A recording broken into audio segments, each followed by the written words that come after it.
وہ سمجھتا ہے یہ شاید چوروں کی دھرتی ہے، وہ سمجھتا ہے شاید یہاں سب دھوکے باز ہیں۔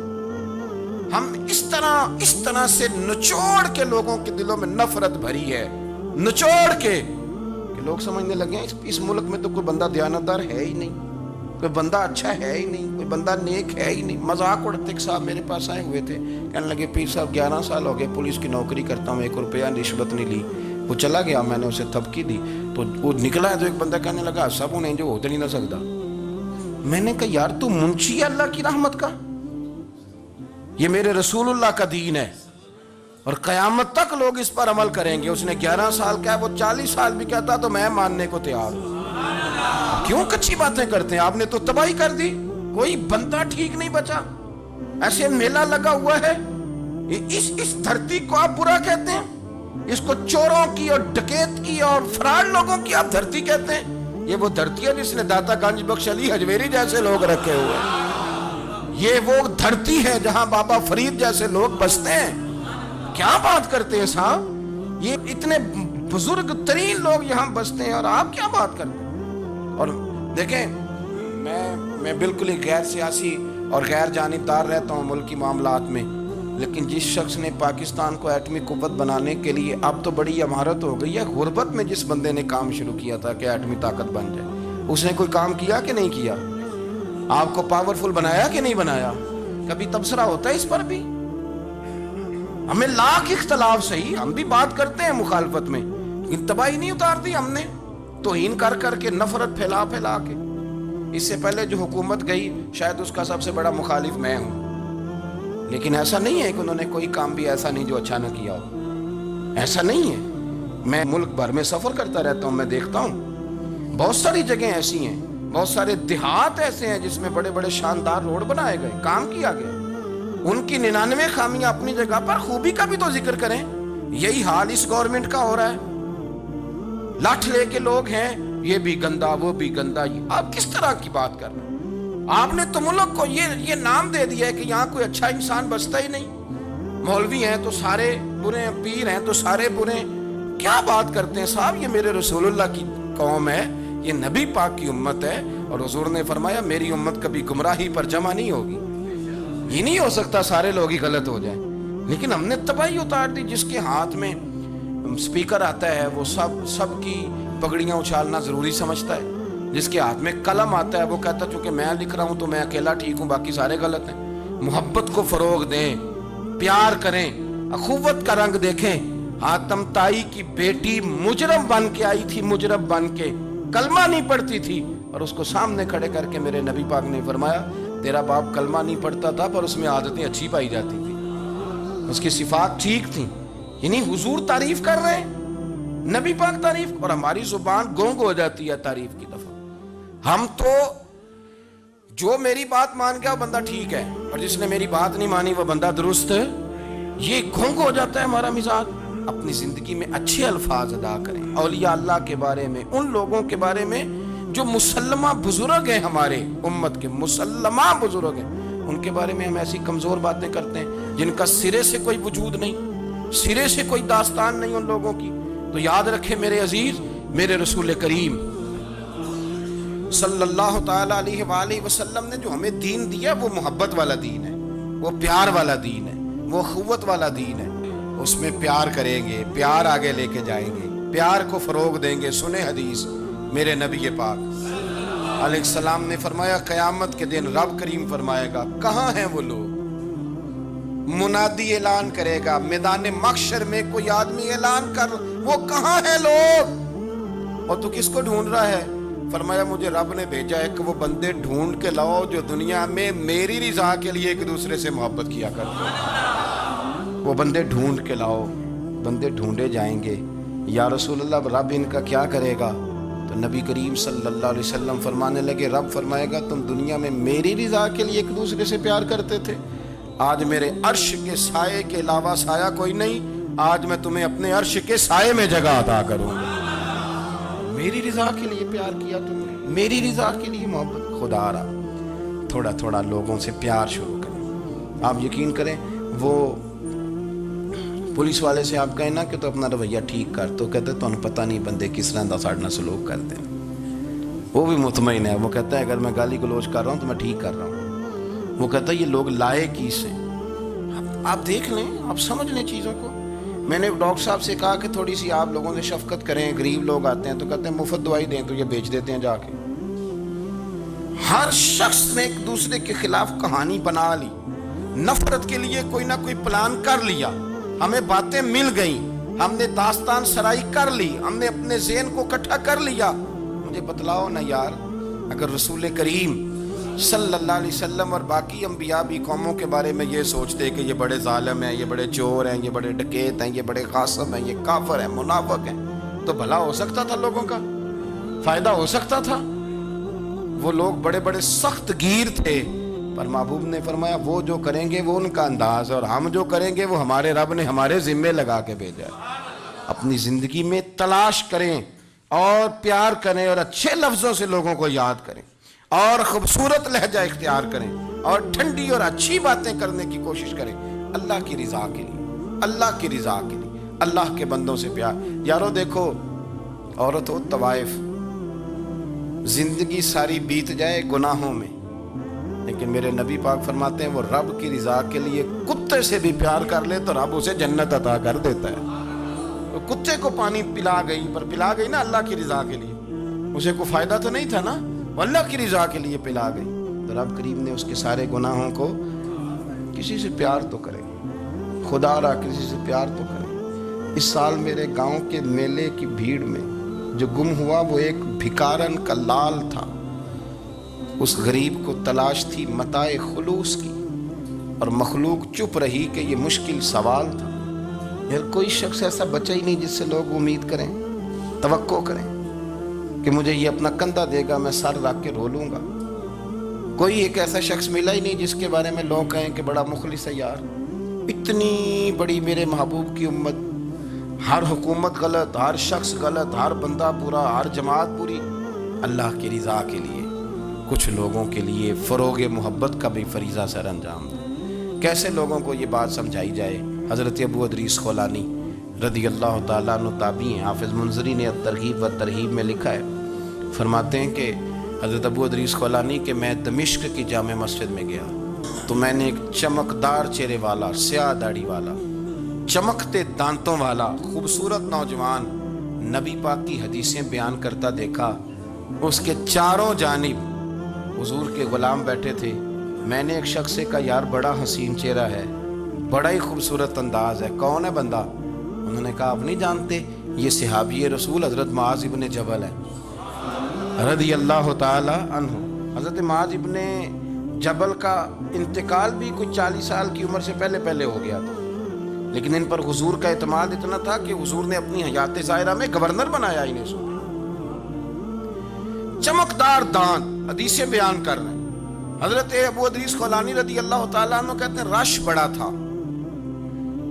میرے دل میں خواہش ہوئی کہ آج تو لوگ زیادہ ہیں, کل آؤں گا, ملاقات کروں گا. کہتے ہیں اگلے دن میں اپنی طرف سے سب سے پہلے گیا, پر حضرت معاذ ابن جبل تو مجھ سے پہلے مسجد میں موجود تھے اور وہ نفل پڑھ رہے تھے, اللہ اللہ کر رہے تھے.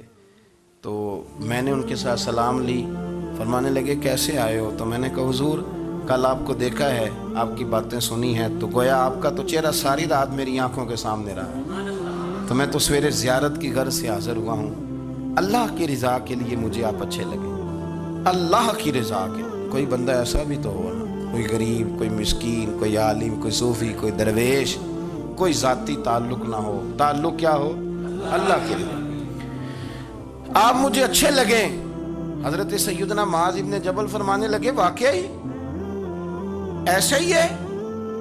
عرض کی حضور بالکل ایسا ہی ہے. تو فرماتے میں نے چادر لی ہوئی تھی, حضرت معاذ ابن جبل نے میری چادر کو پکڑ کے کھینچا, فرمایا پکی بات کر یار. میں نے کہا حضور پکی کر رہا ہوں. تو فرمانے لگے سن, پھر میں نے نبی کریم سے سنا ہے, رسول کریم علیہ السلام نے فرمایا جو دو بندے رب کی رضا کے لیے پیار کرتے آپس میں, اللہ ان دونوں سے محبت فرماتا ہے. سن پھر اس کو یاد رکھنا, اللہ ان دونوں سے محبت کرتا ہے. حضرت ابو ادریس خولانی سے کوئی پوچھتا تھا نا کہ دنیا میں جانا ہے تو سرمایہ کیا ہے, تو فرماتے تھے یہ جو میں نے چادر لی ہوئی ہے نا, اس چادر کے اندر میرا وجود ہے, اور وجود کے اندر میرا دل ہے, اور دل کے اندر میں نے حضرت معاذ ابن جبل کو رکھا ہوا ہے. میں نے وہاں ان کا ٹھکانہ بنایا ہوا ہے، وہاں ان کا ٹھکانہ ہے۔ یہ دوڑی نکتہ چی ہے، کہیں چھپ کے بیٹھ جا، اور جس دل میں تو مکی ہے وہیں چھپ کے بیٹھ جا۔ اقبال کہتے ہیں جس دل میں تو مکی ہے وہیں چھپ کے بیٹھ جا۔ دوستو، رسول اللہ صلی اللہ علیہ وسلم کے غلاموں نے مالک کی رضا کے لیے لوگوں سے پیار، فروغ محبت میں کردار ادا کیا، اور بہترین کردار۔ آپ اپنی زندگی میں کچھ چیزیں ایسی بنائیں جن میں فقط اللہ کی رضا کے لیے محبت، خالق کی رضا کے لیے پیار، خالق کی رضا۔ آپ یقین کریں اگر تھوڑا تھوڑا کر کے ہم اس محبت کو فروغ دیں نا اپنے دلوں میں، تو بہت سارے بادل چھٹیں گے۔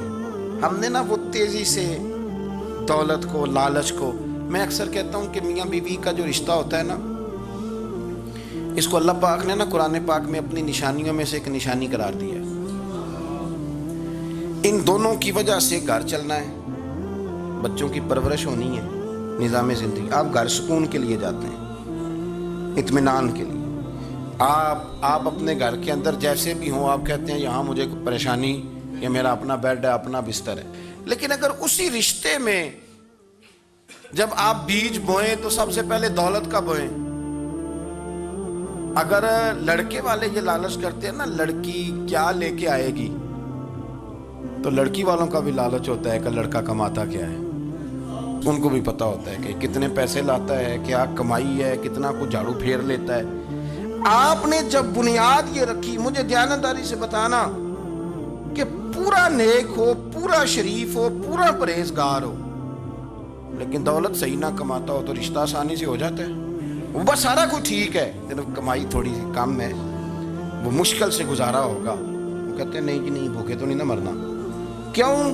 ہم نے اس کے اندر جب دولت کو شامل کر لیا، آ گئی دولت، تب جس رشتے کی بنیاد ہی دولت پہ ہوگی، وہاں آپ وفا تلاش کریں گے، وہاں آپ خلوص تلاش کریں گے، وہاں ہم للہیت تلاش کریں گے۔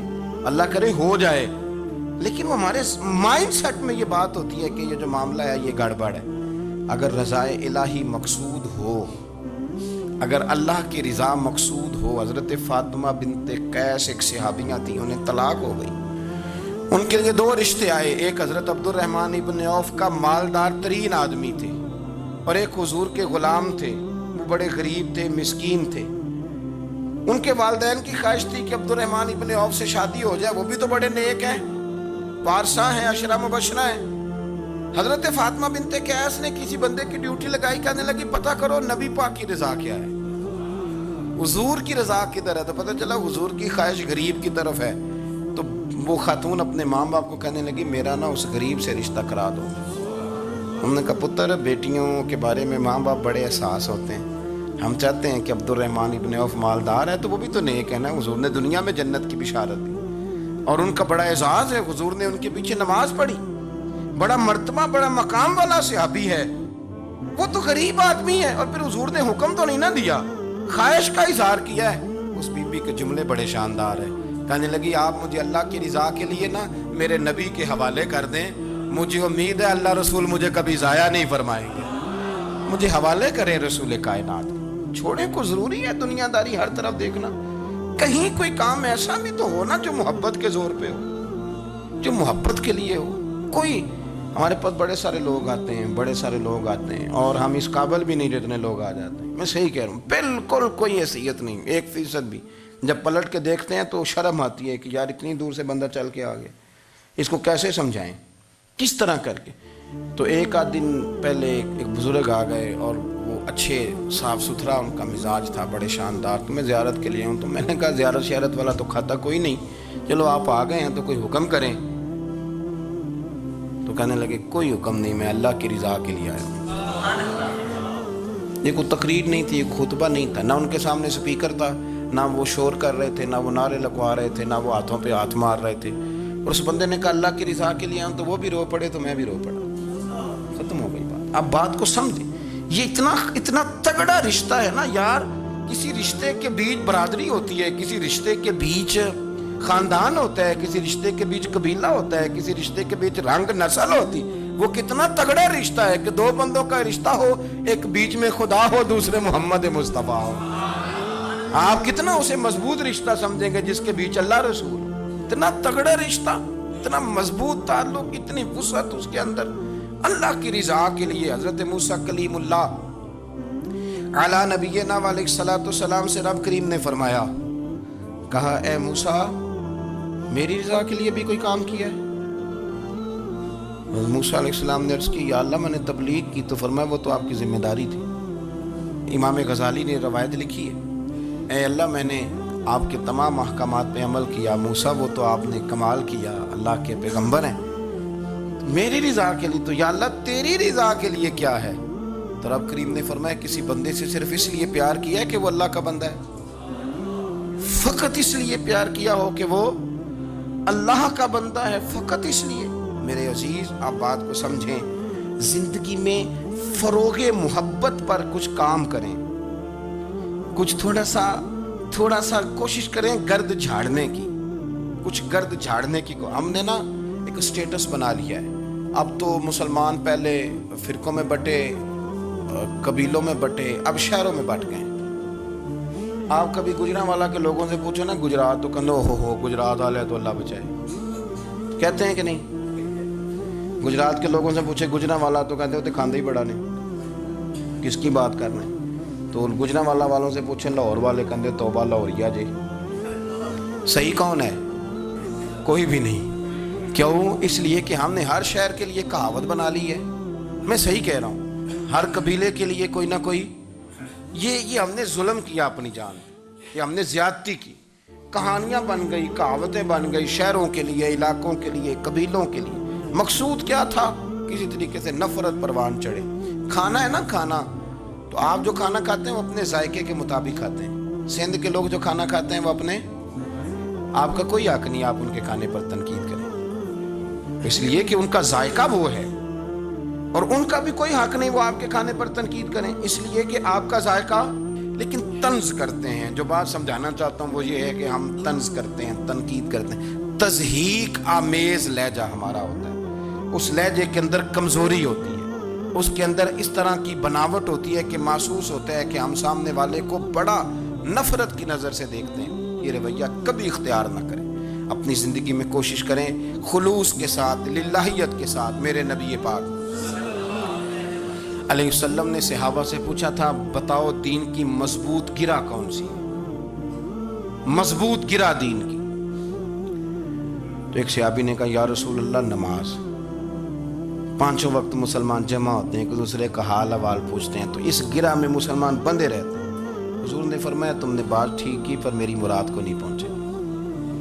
ایک صحابی نے عرض کی یا رسول اللہ صلی اللہ علیہ وسلم زکوٰۃ، امیر غریب کو زکوٰۃ دیتا ہے تو دونوں کا رشتہ مضبوط ہو جاتا ہے، تو یہ بہت بڑی گرہ ہے۔ تو حضور نے فرمایا بات تمہاری ٹھیک ہے پر تم میری مراد کو نہیں پہنچے۔ تو تیسرے نے عرض کی حضور حج، مختلف رنگوں کے، قبیلوں کے، نسلوں کے، علاقوں کے لوگ آتے ہیں، ایک ہی لباس پہنتے ہیں، ایک ہی بولی بولتے ہیں، لبیک اللہم لبیک، تو یہ بہت بڑی مضبوط گرہ ہے۔ نبی پاک صلی اللہ علیہ وسلم نے فرمایا بات تمہاری ٹھیک ہے پر تم میری مراد کو نہیں پہنچے۔ تو صحابہ نے عرض کی حضور پھر آپ ہی بتا دیں کہ اسلام کی مضبوط گرہ کون سی ہے جس میں مسلمان جڑ جائیں گے؟ نبی پاک نے فرمایا مضبوط گرہ محبت ہے، اللہ کی رضا کے لیے پیار کرو، لوگوں سے پیار کرو۔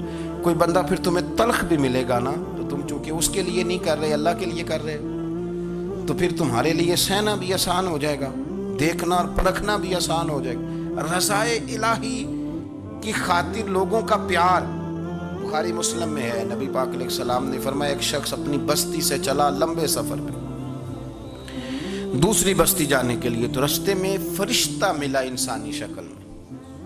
اس نے پوچھا کہاں جا رہے ہو؟ اس نے کہا اپنے بھائی سے ملنے جا رہا ہوں۔ فرشتہ پوچھنے لگا اس کا کوئی احسان ہے تمہارے اوپر، کوئی لین دین ہے؟ اس نے کہا نہیں۔ تو کہا پھر کیوں اتنا لمبا سفر کر رہے ہو؟ تو کہنے لگا یار میں اللہ کی رضا کے لیے اس سے پیار کرتا ہوں، اللہ کی رضا کے لیے تو اس لیے جا رہا ہوں۔ تو سنیں یہ بخاری مسلم کے لفظ ہیں، حضور فرماتے ہیں وہ فرشتہ کہنے لگا سن پھر میں انسان نہیں، میں فرشتہ ہوں، اور مجھے رب کریم نے بھیجا ہے یہ کہنے کے لیے کہ اگر تم دونوں اللہ کی رضا کے لیے ایک دوسرے سے پیار کرتے ہو تو اللہ تم دونوں سے پیار فرماتا ہے۔ اب یہ محبت فروغ کیسے پائے گی؟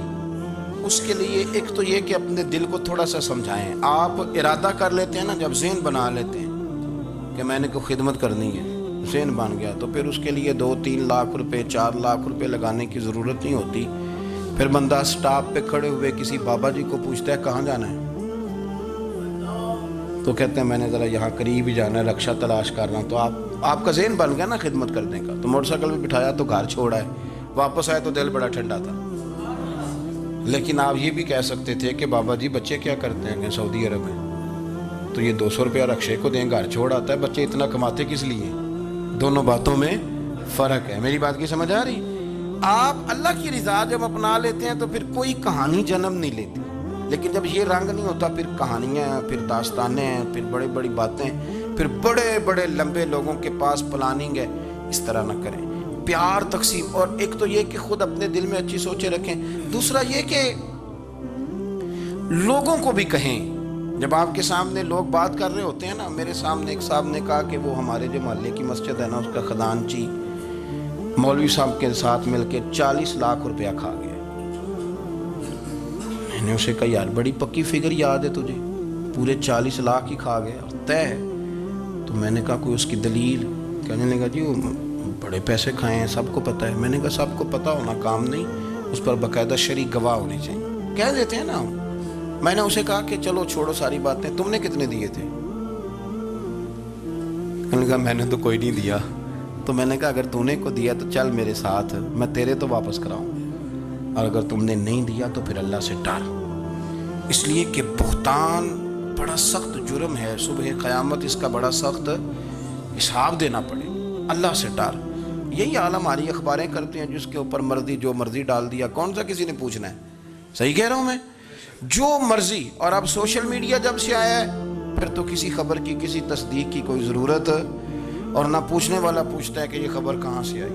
بہت سارے لوگوں کے مرنے کی خبریں چھپ جاتی ہیں اور وہ وضاحت کر رہے ہوتے ہیں نہیں جی میں بالکل موجود ہوں، میں بالکل زندہ ہوں، کوئی ایسا مسئلہ نہیں ہے. تو اچھا اس طرح جب کوئی بندہ کر رہا ہو تو پھر آپ کیا کریں؟ پھر اس کو سمجھائیں. میں نے بھی اس دوست سے گزارش کی، میں نے کہا آپ غلط ٹریک پہ چڑھے ہوئے ہیں، یہ طریقہ درست نہیں ہے. اگر آپ کے پاس پروف ثبوت ہے تو پھر بھی مجھے بتانے کی ضرورت نہیں تھی. آپ وہ پروف ثبوت لے جاتے اور خزانچی اور امام صاحب سے ملتے، کہتے جی 40 لاکھ روپیہ کدھر ہے آپ کے پاس؟ پیسے تھے وہ مسجد کے ہیں، اس کو آپ لائیں، فلاں جگہ استعمال کیے ہیں کہ نہیں. ان کے پاس جاتے دائیں بائیں کہانیاں چھیڑنا تو آپ اپنے لیے گناہ اکٹھا کر لیں. نبی پاک صلی اللہ علیہ وسلم کی حدیث سن لیں اور اس کو ہمیشہ یاد رکھنا ہے. آپ حضور نے فرمایا اگر تو نے کسی شخص کی ایسی جگہ توہین کی جہاں اس کی عزت بنی ہوئی تھی، تو نے کسی کو ایسی جگہ رسوا کر دیا جہاں اس کی عزت، کسی نے آپ کے سامنے آ کے کسی آدمی کی تعریف کی تو نہیں تمہیں نہیں پتا میں بتاتا ہوں. حضور فرمانے لگے اگر تم نے کسی شخص کی ایسی جگہ توہین کی جہاں اس کی عزت بنی ہوئی تھی تو رب بھی تمہیں اس جگہ رسوا کرے گا جہاں تمہاری عزت بنی ہوئی ہو. اللہ کی رضا کے لیے ایک تو خود پیار کریں، دوسرا لوگوں کو بھی سمجھائیں، قائل کریں کہ یار یہ انداز درست نہیں ہے، تجھے تحقیق نہیں پوری بات کی، تو تحقیق کر. دعا کرتا ہوں اللہ میرے ملک کو، میرے وطن کو، امت مسلمہ کو محبت، پیار اور خلوص کی توفیق عطا فرما. آخر دعوانا